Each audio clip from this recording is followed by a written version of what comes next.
Hello again, I'm Katie Cowan, and this is the Creative Boom podcast, full of fun and honest conversations with creative people to inspire. For episode 38, we welcome Amrit Singh, also known as Mr. A. Singh, an award-winning artist based in Birmingham, whose work is intricate, full of rich texture and pattern, and uses various mixed media and vivid colours, often with a focus on nature. Part of Amrit's success can be put down to his presence on social media over the last decade, where he is a force for good and has embraced every platform to share his art and craft. Today, his videos have been viewed over 40 million times, and he was recently the first of 10 people in the world to become a Twitter Live ambassador. He now shares his experience via public speaking, workshops and mentoring sessions, hoping to spread some positivity and help others find their purpose. He's also taken what he's learnt from social media and a decade of working in the design and advertising industry to become the creative director and founder of Rebel Creatives, a content creation and branding firm with clients including Mazda, Starbucks and Amazon Prime. I first met Amrit on Twitter many years ago when both of us were just setting out on our creative paths. So it was lovely to catch up and reflect on his career so far, how he's adapted and grown, turned his creative passions into a business, and overcome challenges along the way. This is a hugely inspiring chat with someone whose energy and passion will raise a smile and offer plenty of motivation. Season 2 is kindly sponsored by Shillington, the original graphic design bootcamp with 6 campuses around the world, along with its new online course. We'll be meeting one of Shillington's lecturers later in the show to find out more. Meanwhile, here's my chat with Amrit. My goodness, it's been ages. It has been ages, and it's a shame that we're not meeting face to face. It really is. We met on the wonderful Twitter back in the days when it was still really warm and cuddly. It was a while ago, right?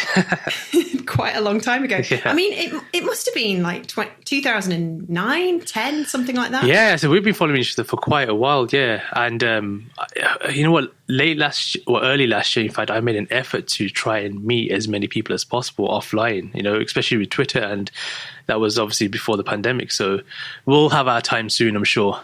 Yeah, definitely. I'm like mega keen to get out there and just go running up to people and, squeeze their cheeks on their face. Yeah, high five and everything. Exactly. And just give everyone some hugs and obviously ask, first of all, if a hug is okay, because I'm a hugger. Yeah. But not everybody appreciates that. So something I wasn't aware of until, the last couple of years. But there you go. We're all learning. We're all improving. Exactly. But we've both done quite well, haven't we, since we started out in those kind of Wild West days of the socials. Yeah, I think that's what I sit back and I'm really proud of just watching people that I follow progress really well and do well. I've seen your journey and I followed your journey for a while, and just seeing what you do as well, it's awesome. So yeah, well done. Well, same to you. You, I think, have mastered it from a completely different point of view, whereas you're the artist, you're the designer. Yeah. And that takes such a huge amount of work and effort and patience and just keep, like a daily push with your own marketing. And you've reached a sweet spot, haven't you? Yeah, it's pretty good. I am really happy. I mean, I did start off in design and graphic design, and I absolutely loved it. I mean, studying graphic design in university and doing my master's in communication design with entrepreneurship, and working as a designer for 10 years was a dream. There's like a blessing to be actually working in a job that you studied. A lot of my friends, that wasn't the case. And it wasn't easy. Like you said, it's to be a designer or a creative, you have to constantly be pushing yourself, reinventing yourself, updating your portfolio, have experience, network, which is also difficult for a lot of creatives. But it's led to amazing opportunities. Yeah, definitely. And, you were always back then, this kind of positive force. You had a really good grasp of what people do really well now, but you were doing it really well back then. And just sort of catching up on your sort of accounts today and realizing that you're also on TikTok and you were on Periscope and you've had loads of success there, millions and millions of views of your kind of live demonstrations of your art. It's just gone crazy. Oh, definitely. See, what's really interesting about me, I mean, working the corporate life, I'm sure you know as well, is that it's very easy to get complacent, and just do the same grind every single day. And even though I did work up to kind of the head of design position, I found myself getting really bored because the problem with the reason why I wanted to become a designer is because it's really creative. But the higher you get up in the ladder, the less creative work you do. You manage more people. You manage the creatives. You don't actually do any creative work yourself. And I started to get bored very quickly. And so I remember towards the end of 2014 and 2015, I was working as a freelancer while working at Apple and working at Empower as well as a designer. I stumbled across live streaming in 2015. So Twitter acquired Periscope in March 2015, and I joined in May. So it was quite an early adopter. And just the idea of being on a live streaming platform scared the living daylights out of me because as a creative, I was naturally introverted. I was used to being behind the camera. I directed a lot of advert campaigns and it was always behind the camera. And I actually turned down a lot of opportunities back then of being interviewed because I just wasn't comfortable until then live streaming came. And I thought, you know what, I need to push myself out of my box. I used to go home after my corporate job and do creative freelancing work. And that's when I used to get really excited and creative because I was doing something I was passionate about. And then eventually it just really took off. So great. You took up the live streaming and what happened sort of next? Yeah, so originally in 2015, I didn't really know what I wanted to do live, but I was working a full-time job, like I said, and I was traveling quite a lot. So the first thing I did in the first year and a half, even though people know me now for art and creative stuff, I was just traveling and doing talks on live streaming. And I had a show called Time to Inspire, which became really popular. Every day on my lunchtime for 45 minutes, I would go for a walk and just talk about inspirational topics and get my audience kind of talking about the same topic. And we share some amazing quotes. And it was the first time I realized that everyone either is thinking the same thing or everyone wants to belong to something. And so for about a year, it was just live streaming and talking. And then I realized that I started to become like an early adopter and a live streaming influencer when January 2016, I was invited to do my first talk about live streaming in San Francisco. So I spoke about how to grow a creative community on live streaming and how to use live streaming for mindfulness and positivity. And all of a sudden I realized, actually, you know what, there's something in this. My brand is growing, which is Mr. Amrit Singh, and that was kind of on purpose. And in the year of 2016 was just absolutely insane because after doing my talk in San Francisco, I then collaborated with another influencer from Canada. And we did this massive refugee campaign. So we went to Lesbos in Greece, Athens, Kos. We went to Dunkirk refugee camp twice. We went to the Calais jungle when it was there a number of times. And we live streamed the entire thing. And we reached millions and millions. And we also raised tens of thousands of pounds. And it was one of the most powerful experiences ever because it showed me the power of social media for social good and how live streaming can give how you can amplify other people's voice who don't have that luxury.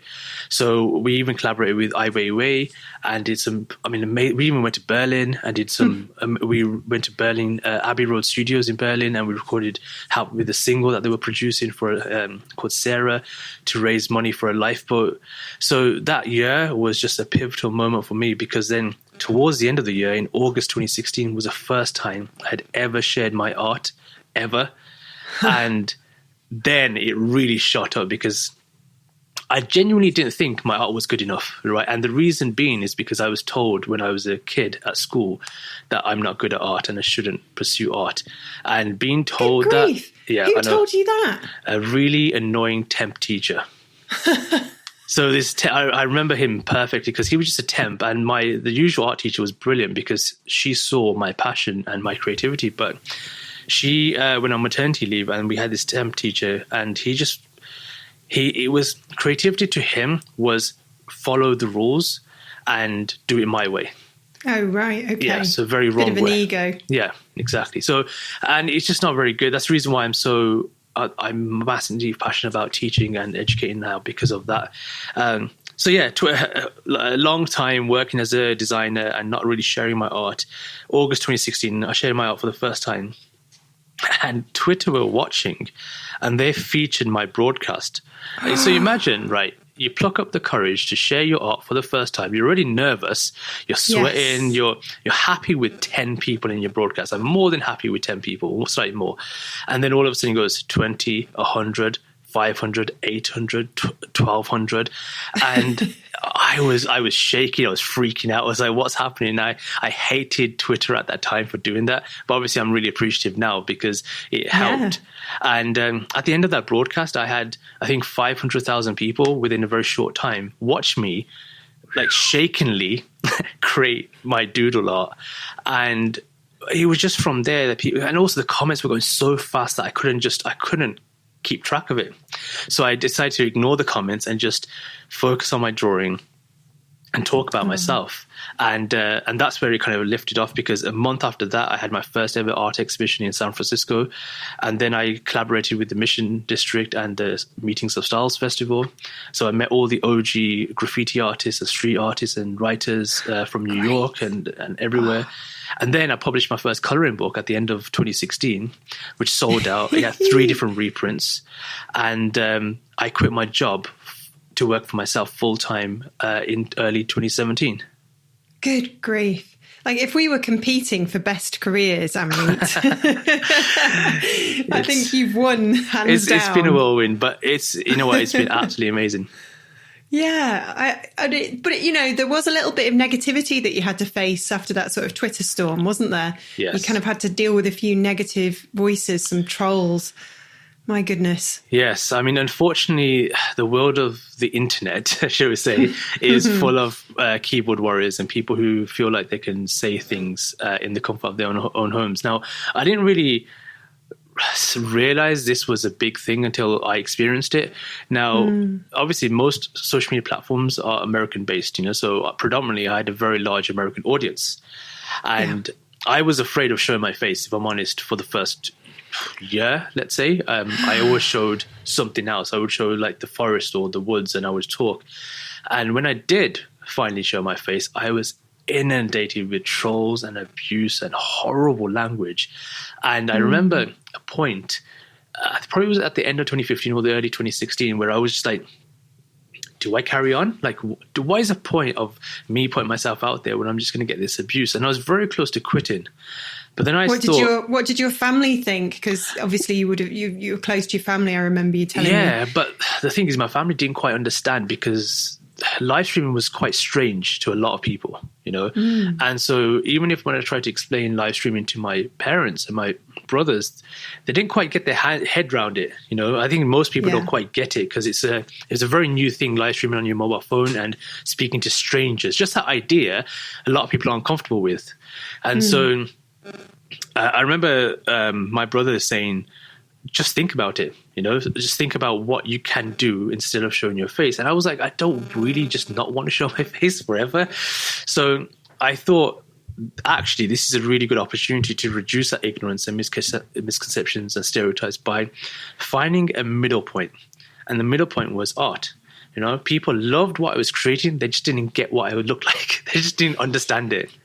And that's when I realized very quickly the ignorance and the lack of education in America around culture and multiculturalism, and how lucky we are actually from the UK to live in a multicultural society where we have people from different backgrounds and cultures and faiths, and we were exposed to this magnitude of color, this tapestry. And a lot of people who I spoke to in America, they've never left their state ever in their life. They've never explored America, let alone the world. Their view of the world is what they see in the news. which is normally portrayed as quite negative.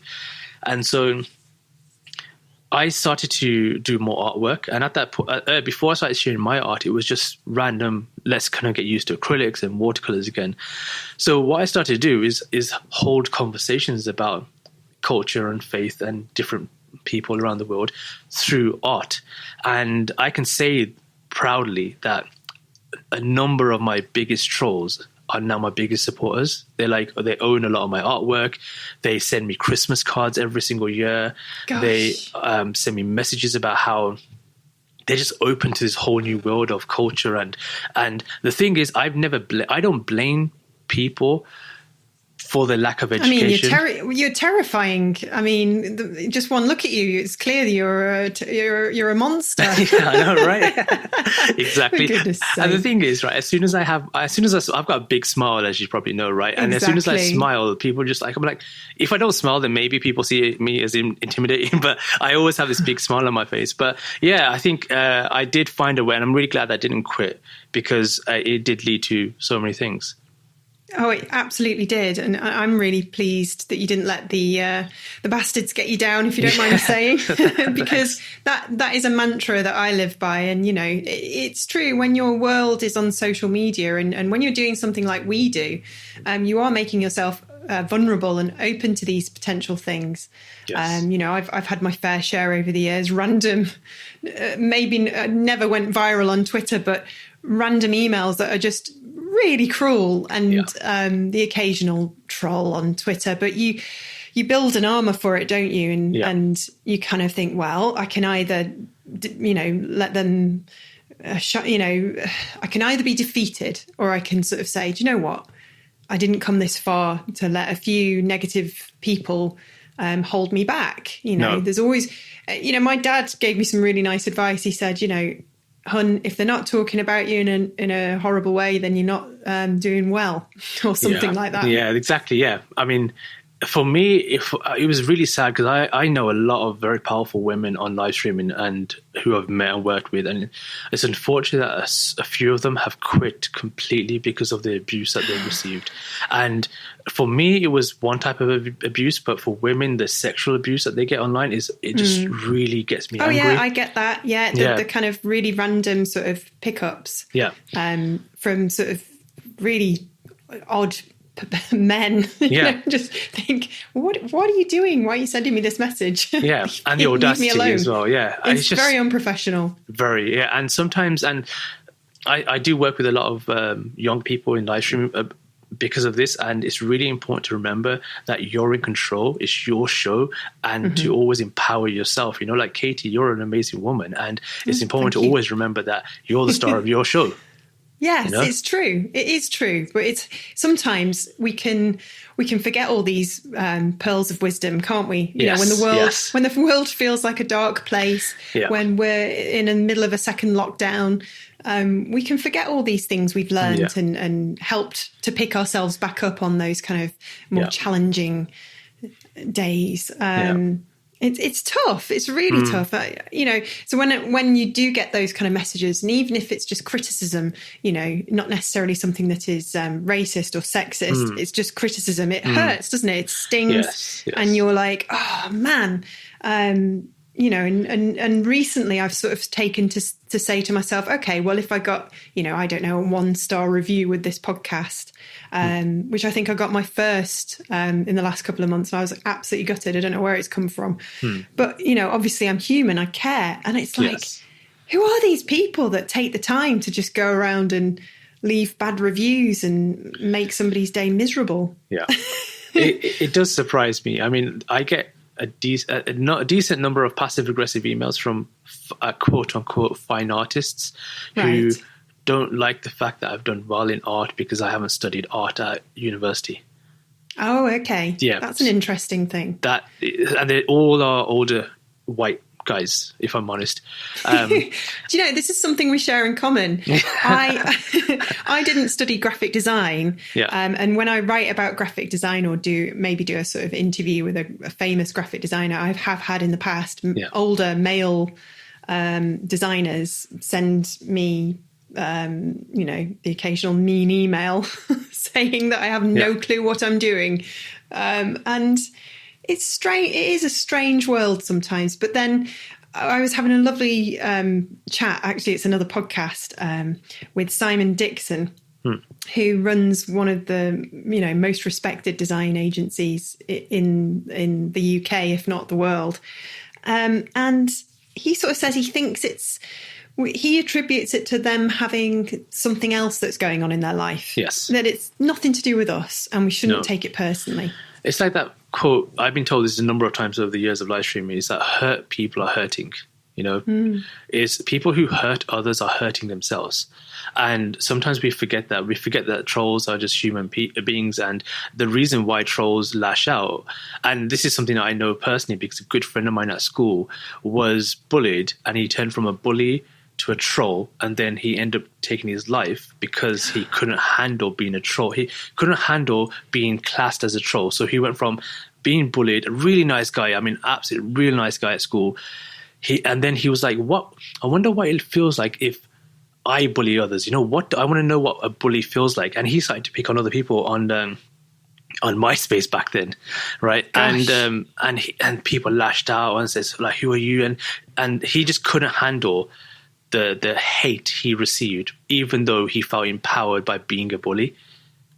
Well, that's very sad to hear. I'm sorry. Yeah. I'm sorry for your loss. But it's a funny thing, isn't it? When we do something good, when we reach out to someone else and offer free help, when we, perhaps get some milk for an elderly neighbour who can't leave her house because she's shielding, when we wave at the children out in the street that are playing from the house across the road, we feel great. We feel wonderful. So it's only natural that if we're a negative person, if we sort of are seeking drama and yes, wherever we go, there's got to be, that's got to sort of reflect back. And not really do you any good. No.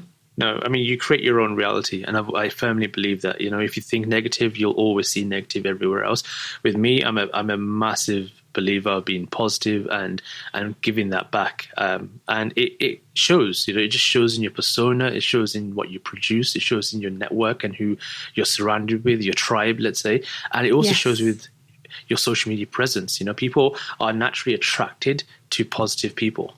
Definitely. I fully agree with that. And sometimes on Twitter, it's very rare that I unfollow anyone, but there have been a couple of occasions over the years where I've said, I've just had enough. I can't have this person keep showing up in my feed with their ranting and their mean persona. And there's nothing wrong with that. No, gosh, no. Don't follow someone who's negative. Yeah, but then because I'm going to say it. I've been having counselling in the last sort of 2 or 3 months, Amrit, and I'm getting better at saying this. But I am a really nice person. Of course you are. I know it's really weird saying it out loud. Yeah.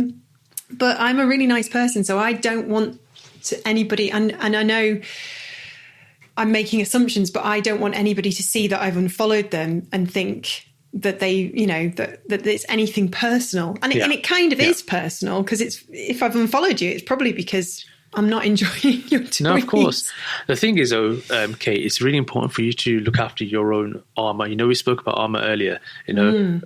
Building up your armor, and your armor is built of positivity and courage and resilience and perseverance and love.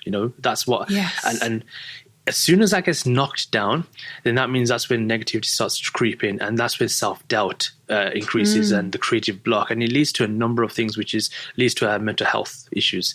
So it's really important to never feel guilty, to have that self-love, self-appreciation, self-courage, self-resilience. Is never, and sometimes we do feel bad, for that self-kindness, but it starts with you. If you can't be kind to yourself, then how can you offer genuine kindness to other people? Exactly. And build a world around yourself that, suits where you're going, where you want to be. There's nothing wrong with that. No.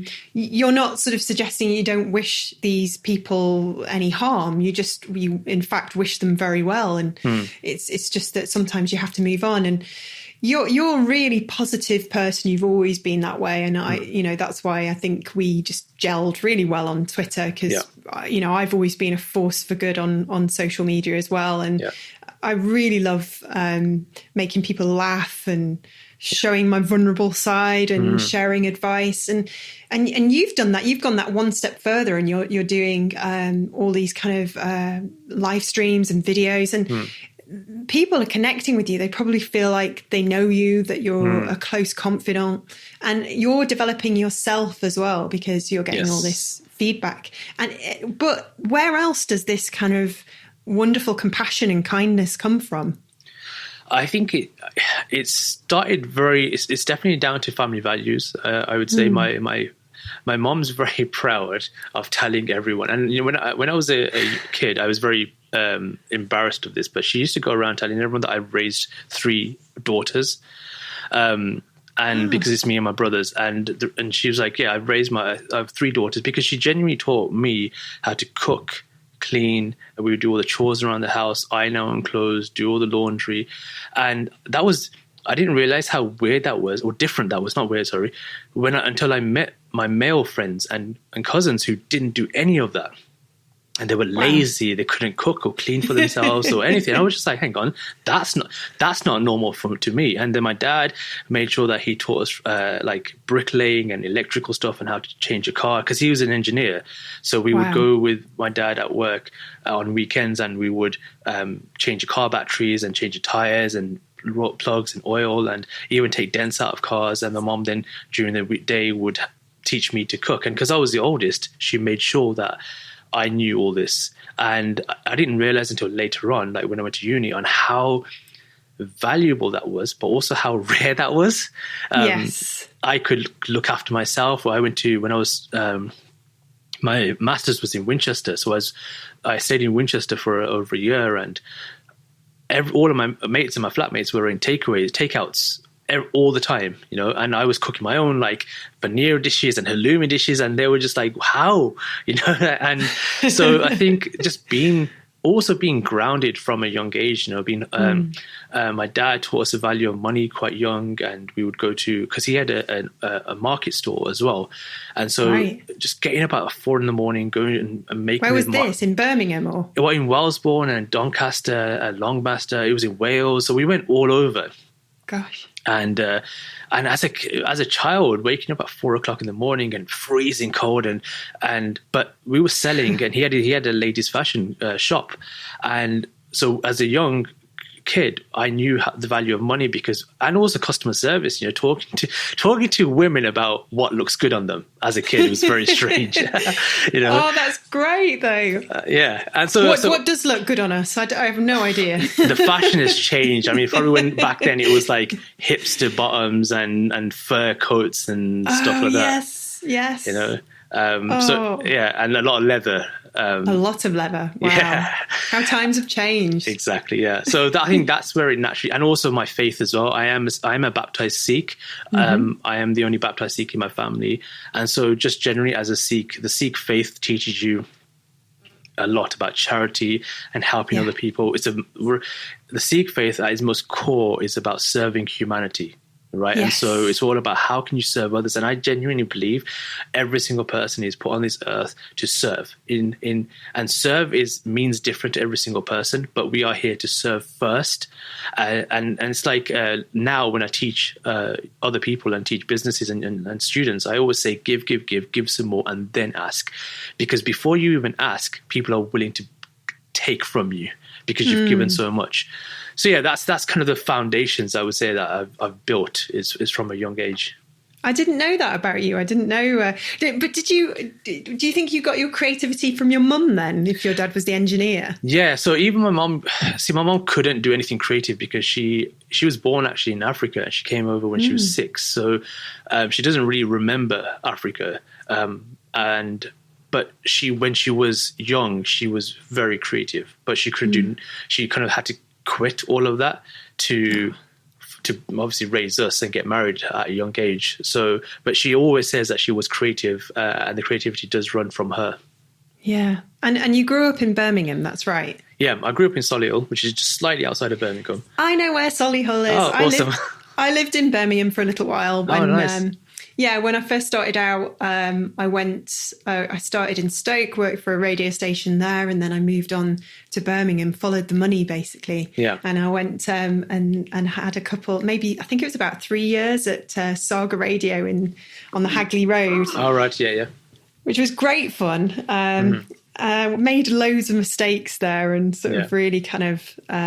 I had such a nice time. There was a lovely man who was our editor called Colin Palmer. He was a character, and I used to read the news live on the airwaves. So I got to, being a broadcast journalist, I got to travel around Birmingham quite a lot and get to know it. And it's where I learned how to drive. So even to this day, 20 years later, my husband always moans and says, "You're too aggressive on the road." And it's like, I have to be, otherwise I'll be sat at this roundabout forever. Exactly, yes, yeah. I mean, Hagley Road, you're in the heart of Birmingham right there. And so you have to know how to be an aggressive driver to get anywhere. 100%. Yeah. Yeah, so it's really nice talking to somebody from Birmingham who understands what I'm talking about, because otherwise you won't get anywhere. No. And where are you now? I'm now based in Manchester. Okay. I moved for love. I moved back to my sort of hometown, which is in Cheshire, and then to go and be with the basically man of my dreams. Yeah. That was about 20 years ago, and we've been together ever since. Oh, brilliant.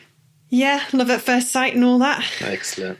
No, it's nice. I actually live in Moseley now. Oh, I lived in Moseley when I first moved to Birmingham. Brilliant. Yeah, I lived in a lovely house, actually. I wasn't there long, and I absolutely loved it. Birmingham is just so diverse. Yeah, I think it's definitely bigger, I think, than Manchester. Yeah, there's a lot going on here. I mean, I'm in Manchester quite a lot because a lot of my clients are there as well, and I work with University of Salford often, and in Media City, we're always there. I know you're just a success story. It's so unfair. It's not. Yeah. I promised I wouldn't get competitive. It's fine. It's healthy. It's healthy. So you've now started your own business, and that's called Rebel Creatives. Can you tell us a bit about that? Yeah, sure. So after quit my job in 2017, I freelanced. And my freelancing was getting bigger and bigger. The clients were getting bigger. In fact, what happened in 2017 is I got signed up to be part of Twitter's influencing agency, which was amazing. And it was called Niche at that time, and now it's called Art House. And I didn't realize like the types, like when I've been growing my brand, which is Mist Racing, for a number of years. And so when I quit my job, I could really focus on my brand and build it. And the first jobs I had was Amazon Prime TV shows, campaigns, and Google. And it was just keeps getting better. Well, for me, it was a shock because, and also it was a massive learning curve because all of a sudden I was really enjoying creating art, and Amazon Prime wanted me to do a campaign for them to promote a TV show around my art. So for example, they wanted me to recreate the TV show's logo in my art style, but I absolutely hated that campaign because I didn't know how to, because it was such a passion. I enjoyed it because there were all these variables and briefs, and all of a sudden my passion, I was making money out of it, and there was all these people I had to go through. There was so much pressure. I didn't enjoy it, and so I learned a lot about how to work on creative campaigns and still make sure I'm enjoying my passion. I'm still enjoying my creativity. And so that was a really big learning curve, that first one. And I did it really well. My original artwork it was really funny. They gave away my original artwork to the 1.2 million followers on Amazon, on Twitter. And the person who won it lives in Wolverhampton. Out of all the people in the world, so that was quite hilarious. And she's a massive fan of it was a horse that I drew.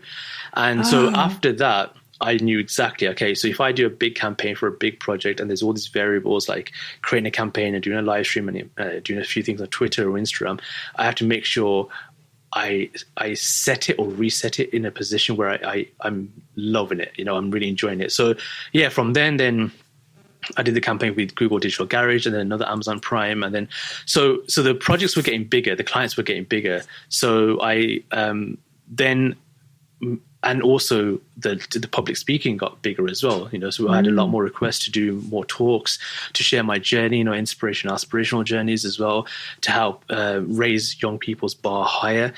And then last year, as business was growing, I registered the business, which is Rebel Creatives. And Rebel Creatives, actually, quick backstory, started off as a really popular live streaming show on Twitter, on Periscope. Yeah. And we had influencers who would do back-to-back live streams, and people would log into Rebel Creatives and do a show. So it was a TV show, and it was really successful. But then I only did it for a year. So I had this brand since 2015. I had the Twitter, Instagram, had everything. So I finally turned it into a business, and it's now a content creation agency and training provider. So we launched in February last year, and then March, the pandemic hit. So it was a massive shock to the system, because obviously we didn't see that coming. I mean, who did? Well, no. Who did?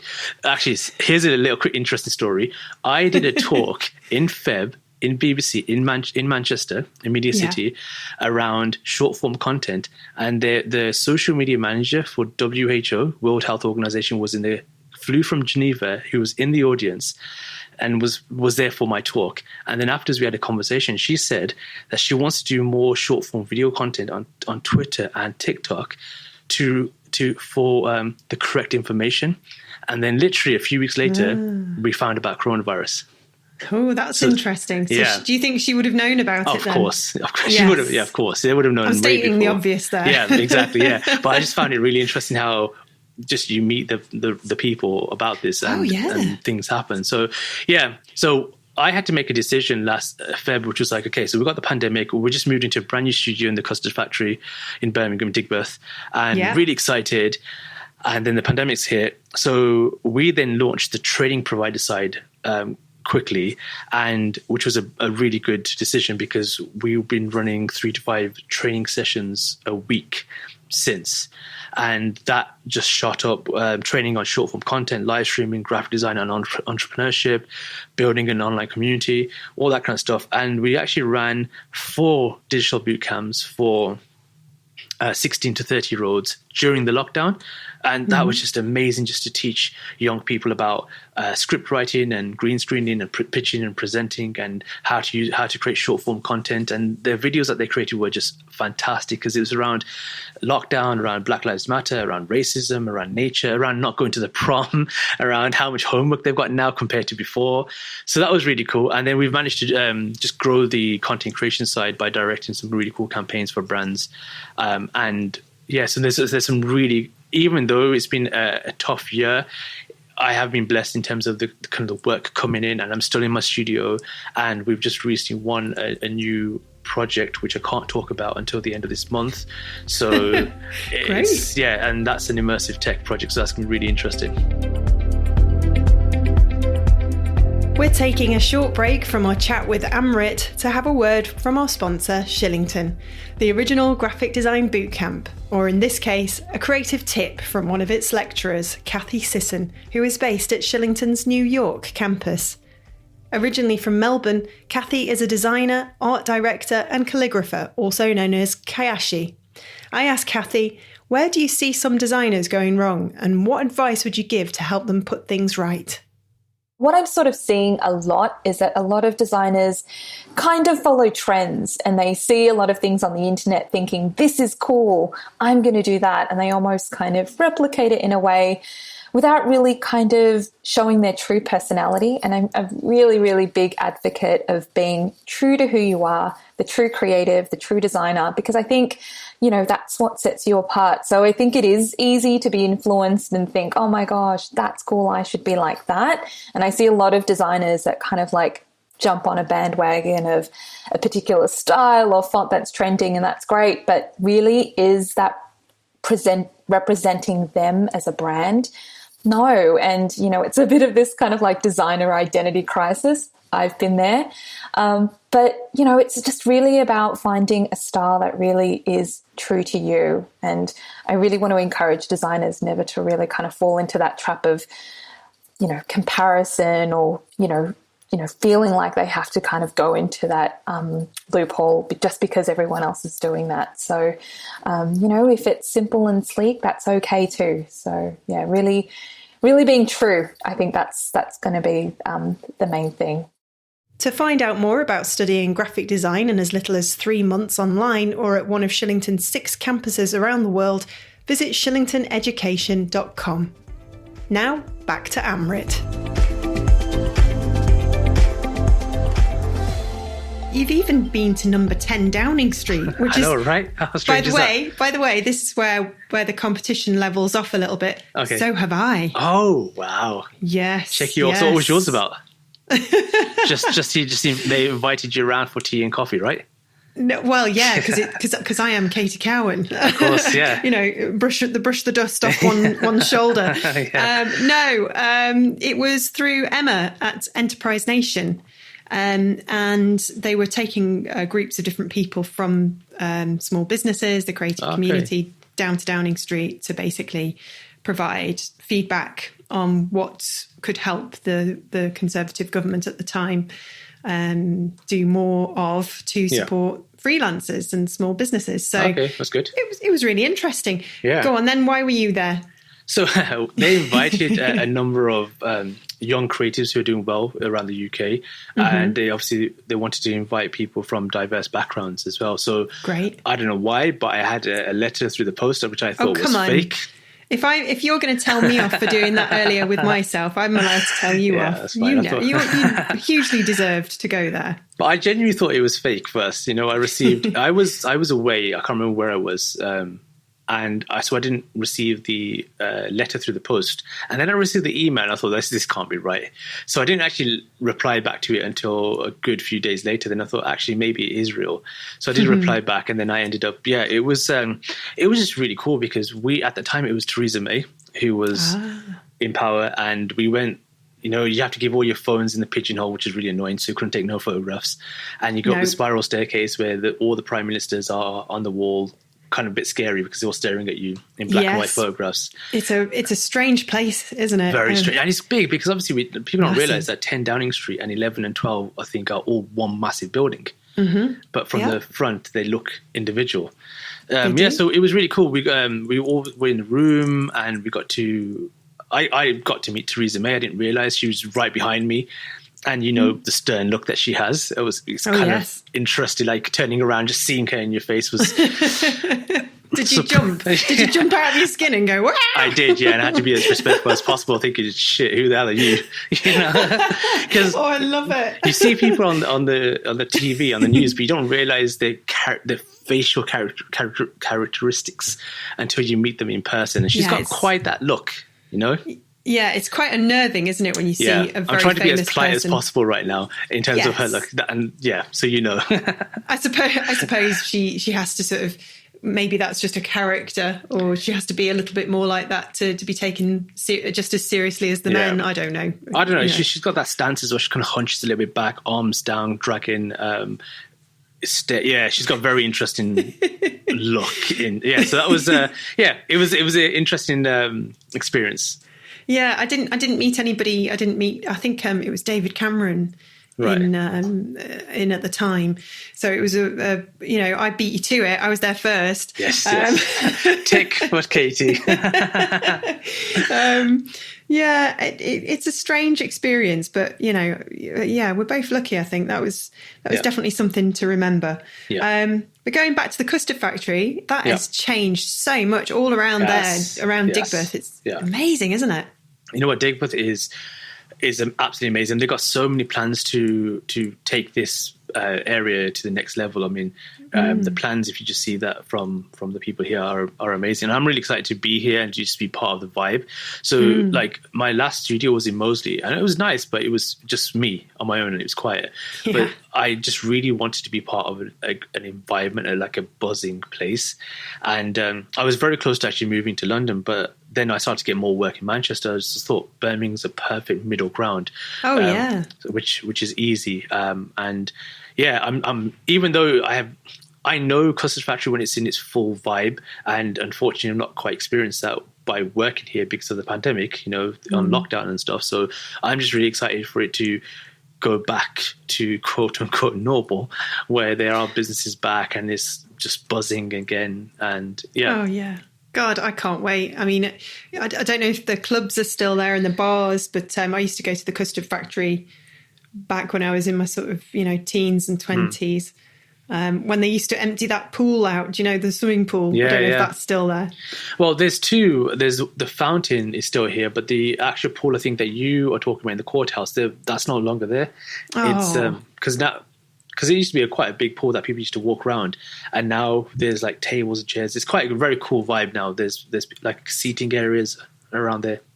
I'll have to come back and see it, because the last time I was there, I actually was dancing barefoot in the in the emptied out swimming pool to Mr. Scruff. Oh, nice. A little bit too happy, shall we say, and went up to Mr. Scruff and was saying hello, and then stood on some broken glass, and then yes, it was pretty bad. And the bouncers were great; they looked after me, probably because they didn't want me to sue them. But no, well, that's a core memory. And they.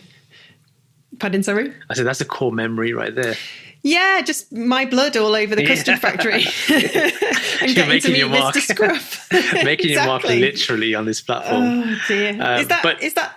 Oh, go on, sorry. No, I was saying, when you do come back, I mean, you'll definitely come here, come to my studio, we'll have a little chat, we'll meet up in person. I would love to. It's going to happen. It's going to happen. I'd love to. I've treated myself this year because, you don't go on holiday. We've got all this money. We're living in the same clothes, which are now sort of developing holes in them. Yeah. I treated myself to a Brompton, a folding bike. Nice.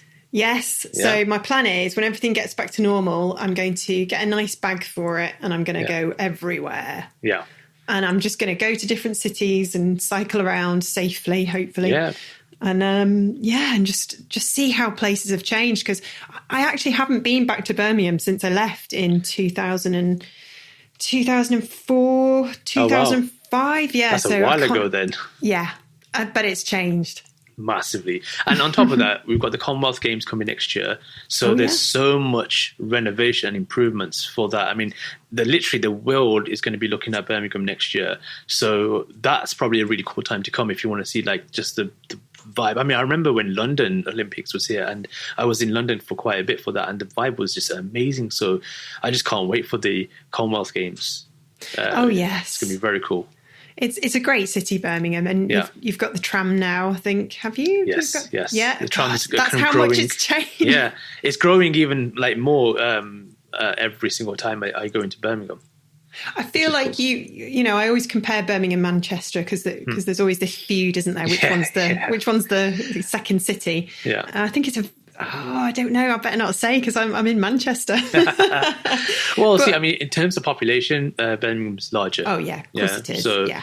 And it's central. So even though I do work in Manchester quite a lot, I do have a lot of love for Manchester. Yeah, I've got there's no rivalry. No, I think people who, yes, there is a little bit of a rivalry, but it's wasted rivalry. Yeah. I think we know that the creative industry in the UK is damaged a little bit, you know. So, and we need to shout out more about the talent that we have in the UK, more like the Americans do. So we've got a lot of work to do in terms of really building those bridges and growing the creative community to once where it was, because it is a fundamental industry for the UK, and it is often overlooked. And so that's also why I'm a massive creative and digital advocate. So I'm also part of the Create Central board. And now, you've not Create Central is the industry board for the West Midlands. Is to kind of help turbo boost. And I was invited again. I'm going to do what I did that you did earlier, which is, I don't know why I was invited to this board, but I am. But the people on the board, you've got 25 of the leading people and businesses in the West Midlands. So from McCann to Stephen Knight, Peaky Blinders creators on the board, to Debbie Issett. So some big names. So it's just very cool because I kind of represent and push the creative sector and the digital sector. And you've got the indies, you've got the TV sector, you've got the design. And it's just very cool being on a board of well-respected individuals, and we met around the board table before the lockdown, and I was just like, oh, these are so cool. But what you sometimes don't forget is that they also know you, and they also follow you, and they also love what you do. And as much as you're like, oh, that's amazing, they're also exactly the same. Like, Amrit, I've seen this and seen that, love what you do. And just like, what, really? Well, of course they will, Amrit, because like at the end of the day, you know, they're just human like us, and exactly. But Katie, I'm sure you know this, right? I'm sure you've also got this before, but you know the imposter syndrome? Yes. You know, feeling the imposter syndrome sometimes, where you just feel like, hang on, do I really deserve this? Am I really meant to be here? Like, what's going on? Yeah, well, I'd be worried if we weren't like that, because then I would think that there would be some, like, you know, terrible imbalance somewhere. No, exactly. If you're kind of one of these people that goes through life, oh, I'm absolutely wonderful. Yeah, and exactly. Yeah, I think never it's make humbling. any mistakes. No. Yeah, it's good. It keeps people grounded. And it keeps you on your toes, because I did a podcast last night with Debbie Millman, who runs Design Matters. Cool. I'm sure I don't need to sort of tell you who Debbie is. And she does the most amazing interviews. So to say I was nervous was probably an understatement. Yeah. And there was this sort of, you know, bit where we were talking about podcasting, and she asked me directly, and I wasn't expecting it. It was kind of just, she said, how do you prepare for your interviews? Because she just told me she spends, you know, weeks and weeks doing her research. Okay. And I was like, well, I do prepare. Of course I do. But when I heard the depths that she went to carry out the research, it kind of made me think, oh, okay. So in that respect, it was really healthy, because I've now thought, right, maybe I need to spend even more time doing my research and find other ways that I can improve this podcast. And then the other point I keep telling myself as well, you know, she has been doing podcasting since 2005 and has interviewed hundreds of amazing big names. Yeah. I'm only just getting started, so go easy on yourself, Katie. Yeah, of course. Yeah, this is a you know, it's work in progress, isn't it? Always. Yeah. It's strive for progression, not perfection. You know, exactly. Katie, so it's you're learning a lot as you go along the way and getting better and improving. But for me, I'm very similar. I mean, I freestyle everything. I'm not a fan of yes, I'm very organized, and if I'm working on a project, I plan. But when I'm doing public speaking, I prefer just to go off the cuff. Yeah, I feel like the conversation is a lot more genuine that way. Yes. And also because 5 years of live streaming, that's what you learn. You learn how to be confident by just talking and going with the flow, instead of trying to think of bullet points and read. And then you end up like talking like a news anchor, I feel, which isn't my style. No, I know. I suppose you're right. It's kind of, we can compare ourselves to others, and we can certainly learn from them and gain some of their amazing insight. And gosh, it was fantastic to talk to Debbie and anybody that I talk to in this podcast, because I will, you know, I'm only human. I will seek out reassurance and ask other people who are in this same creative field. Do you sometimes get imposter syndrome? Do you sometimes have days when you think that you just can't do it anymore, you know, and when you get the answer back, yes, and yes, occasionally you might get somebody saying, no, I don't suffer from imposter syndrome. And then you're like quickly scrambling to look at your notes and go, okay, next question. Yeah, exactly. Yeah. But I think it's important to be real though. It's like, and have confidence in your own approach as well, I think. Yeah, I mean, so for me, it's always been the case. And again, this is something I say a lot when I speak, is I'm not interested in growing fans or followers, but advocates. And the only way that you create advocates is if you're genuine and raw, and you do have to be vulnerable. You have to be open. And I'm very... And this is what I've learned through live streaming is literally I'm open to a point where I tell people when I make a mistake on an artwork. I'm like, oh, look, I've made a mistake there. Now let's turn it into an opportunity. So because you're so used to the fact that I'm not now worried about making a mistake. I'm not worried about people's opinion, thinking that, oh, I've made a mistake, they're going to think really bad about me. No, you know, so it's to a point where you're confident enough in yourself and a little bit stubborn that you're just willing just to go for it. And, I think that's why my art side has done well over the years, because of that. Is just I found an avenue to talk about it, and as creatives, we're very good at storytelling anyway. So just having that conversation and that story while creating art is just a really cool way of creating. Definitely. And just going back to your point about being yourself and showing your vulnerabilities. When I started this podcast, I was in a very kind of vulnerable place. I'd lost a lot of my confidence. There were various things going on in my personal life. And I kind of took this opportunity to build, to have a bit of kind of bravery, put myself out there and see where it took me, really. And it's ended up being very valuable, very positive. But the thing that surprised me the most by sharing these kind of personal stories and experiences and, mistakes and insecurities is the feedback and the community that I've built along the way, even more so than outside of the kind of, platform of Creative Boom. It's been incredible. So I can only begin to imagine how many wonderful advocates you've built up over the years since you put yourself out there. And it's a massive leap of faith, and it takes a lot of courage, I think. No, definitely. I wouldn't be here right now if it wasn't for my community and the advocates, because they're the ones that have bought the artwork and just supported me and have recommended me to really cool individuals and businesses that it would be so difficult for me to get, or even just reminding me. And this is something which is really funny. I've actually got like a number of grandmas online now who like always tell me, Amrit, make sure you're drinking water. Amrit, are you okay? And some Christmas cards that I receive are from literally grandmas and great people who've got great grandkids who are like, and they feel like because they've watched me, they know me to a point that they can tell me, as if they're talking to their grandchild on, look after yourself. Are you okay? It's cold outside. Oh, I heard this happened in the UK. Are you okay? That's so sweet. Yeah. And it's just so strange to have though. But yeah, in 5 years, I like without a fail, every single year I'll get these 3 grandmas, I would call them, who just send me messages or Christmas cards about, and birthday cards about, it's just I find that really heartwarming. So advocates come in all shapes and sizes, so you've got your young ones, and then you've got your older lot, and you've got people who just are craving, who can't ever travel because of their circumstance, and they travel through live streaming, so it's their form of traveling and connecting. And a lot of people I've made some really good friends, people I've never met, in America. Even though I've been to America a number of times, I've not quite met everyone, but they are absolutely amazing individuals.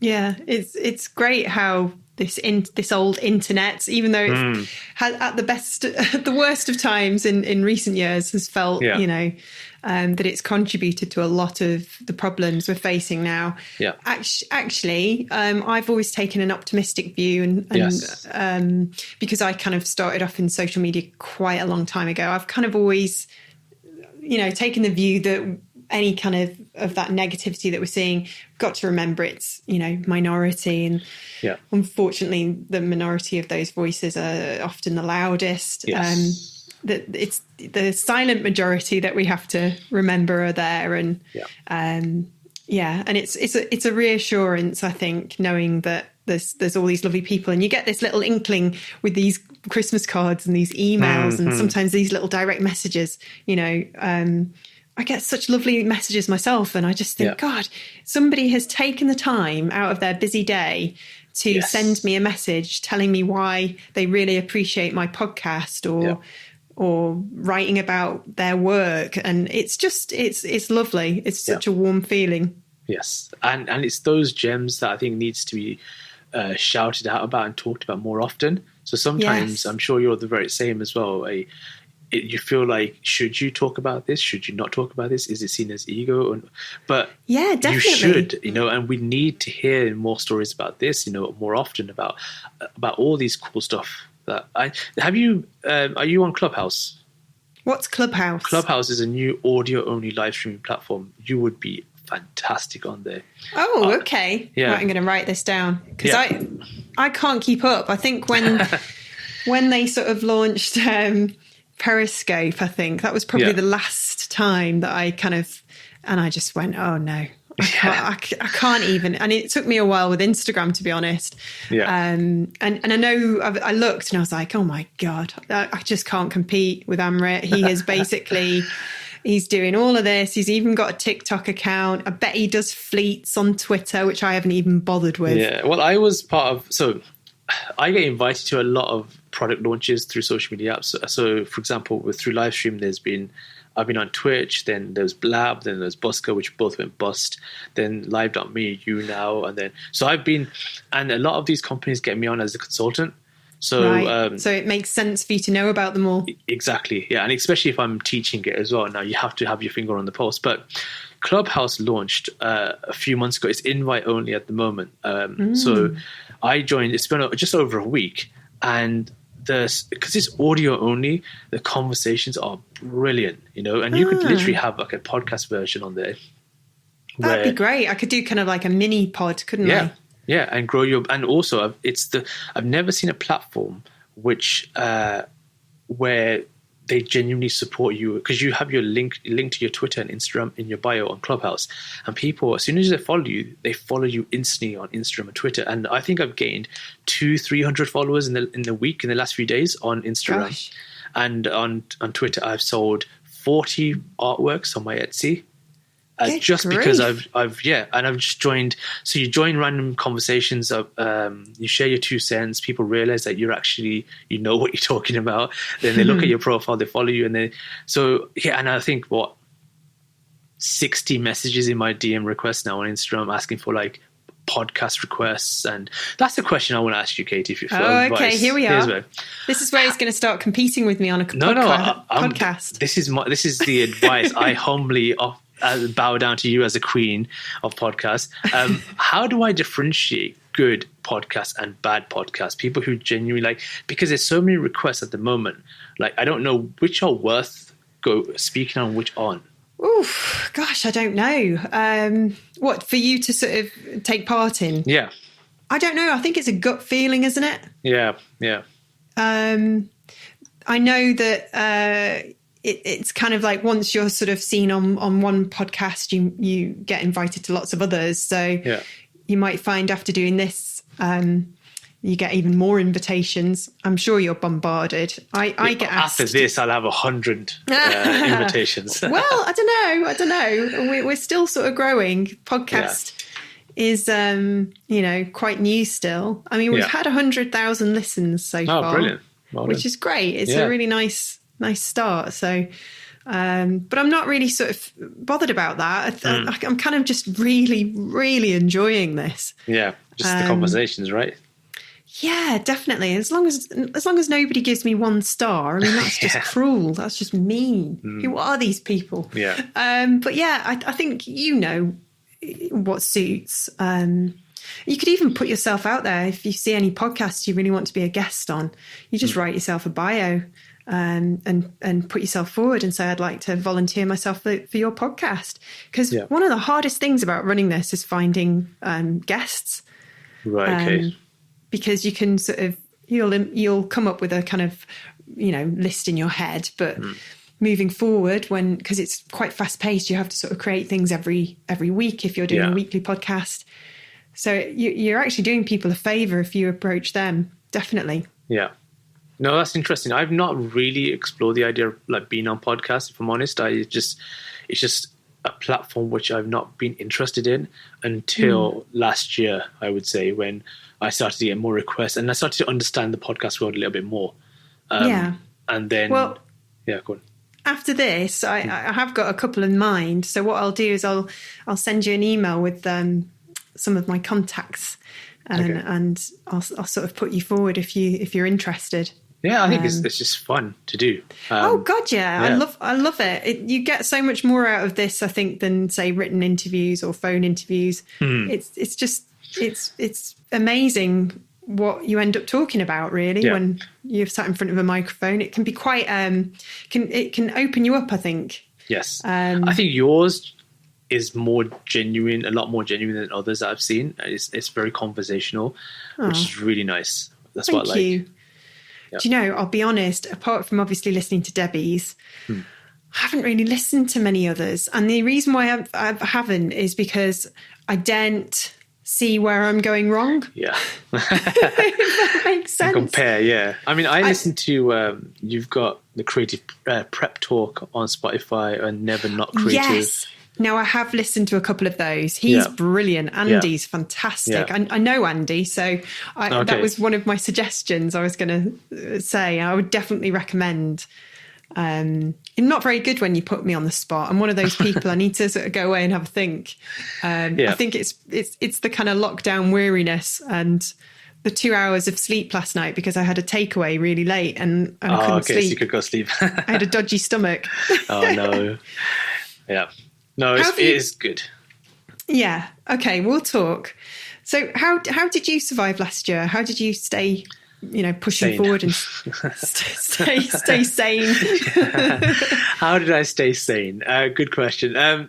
Last year was really interesting. I mean, last year was actually a really good opportunity for me to slow down. And I'll be honest, I'm very bad at slowing down. I'm very bad at, and my friends have always told me this since college. There was, Amrit, you need to learn how to slow down. You need to learn how to have a break. And my friends have always said this. And so, wow, I've gotten better in the last 5 years. If I'm honest, like I started to travel a lot more, and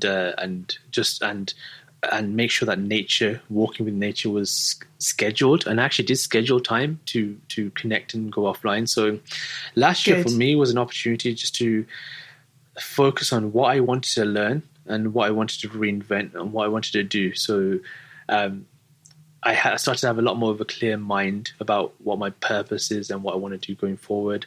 I started to go for a lot more walks and biking, which is really important, and eating healthy, I think, is just really important. It's been a year now since I've cut sugar out of my diet.